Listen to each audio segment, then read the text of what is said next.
ناحق شرارت کرنے لگتے ہیں۔ لوگو، تمہاری شرارت کا وبال تمہاری ہی جانوں پر ہوگا۔ تم دنیا کی زندگی کے فائدے اٹھا لو، پھر تم کو ہمارے ہی پاس لوٹ کر آنا ہے۔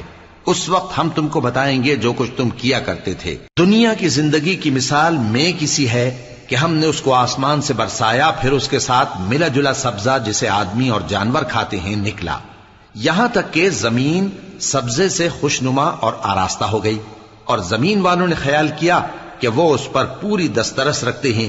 ناگہاں رات کو یا دن کو ہمارا حکم عذاب آ پہنچا، تو ہم نے اس کو کاٹ کر ایسا کر ڈالا کہ گویا کل وہاں کچھ تھا ہی نہیں۔ جو لوگ غور کرنے والے ہیں ان کے لیے ہم اپنی قدرت کی نشانیاں اسی طرح کھول کھول کر بیان کرتے ہیں۔ اور اللہ سلامتی کے گھر کی طرف بلاتا ہے اور جس کو چاہتا ہے سیدھا رستہ دکھاتا ہے۔ جن لوگوں نے نیکوکاری کی ان کے لیے